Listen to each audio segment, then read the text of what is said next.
metų yra jau įkalinami, jie atlieka bausmę, nes jie įpranta tyčiotis, jiems gaunasi tai kaip.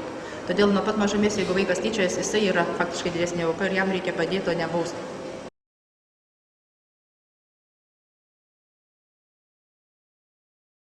Ne, nepatiriu. Tas net nežinau, visada atsiranda iš kažko pasijuokti. Patirti nepatiriu ir nematau, nes gal čia vyksta tokie dalykai tarp jaunesnių mokinių. Ne, manau, mūsų mokykla visai netvarkinga. Ne, patirti nepatiriu, bet matirti nežinau. Visko būna. Nu, gal šiek tiek būna, bet nelabai taip jau. Matosi retkarčiais. Matosi. O jūs pati ar patirti? Nu, gal ne. Gal visko gyvenime buvo. Ar aš pats patiriu? O kaip jums atrodo? Ne, aš nepatiriu. O ar matau, jums žinoma, kad matau? Neteko dar susidurti, kažkaip nemačiau dar, o pats irgi nepatyriau. Matau patirinčius, bet pati nepatiriu. Manau, tokių mokinių tikrai yra. O pats? Šiaip tai iš tikrųjų ne. Nemačiau patiriančių ir pati nepatiriu. Su rožiniais sakiniais? Taip? Ne. Ne. Nei patiriu, nemačiau. Aš ir pati patiriu ir matau. Bet taip galvoju, kad nėra taip jau labai, kad būtų iššakojusios. Kaip visi pakalbė ir su tais mokiniais, kurie tie iš kitų mokyklų yra, dabar pirmokai, visi mūsų naujokai yra.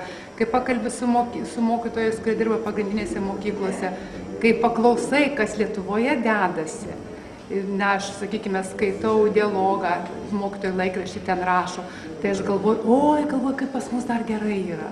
Tiesiog net kartais sunku patikėti, kad taip gali būti. Nu, čia dabar reikėtų belsti man į medinį stalą.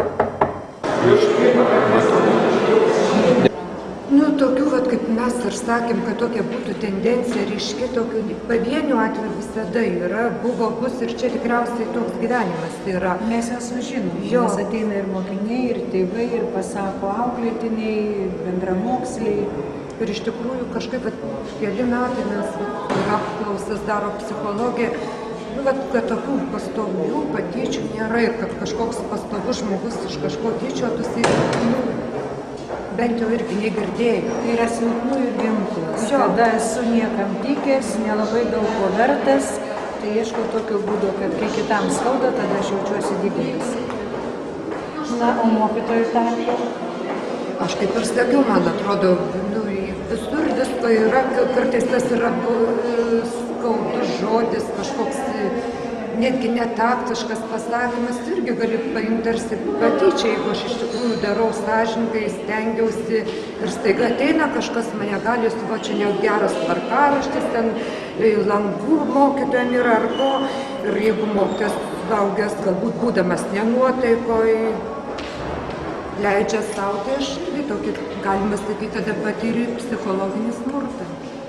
Visur tokį, man atrodo, yra, bet nėra tendencijų. Yra, mes tik apklausą darėm pirmokų. Ir matom pagal skaičiukus ir viskas, kiekvienoje klasėje yra patyčių sočiai. Tik tai tos nelygiareikšmės. Vienus, kad tai pavadina kažkaip žodeliais, kažką tai ten, kaip mūsų įpratę etiketės klijuoja, ten iš visokių užgai ir iš visokių raidelių negražių tenais ką. Kiti jau šiurkštesnės tokias patyčias jų yra, bet mes žinom ir tuos stambesnius atvejus ir mes jau tai turim akiratį ir tuos skriaudėjus, ir skriaudikus, ir nuskriaustuosius ir mes stengiamės ir vienus ir kitiem padėti, ir vieniem ir kitiem.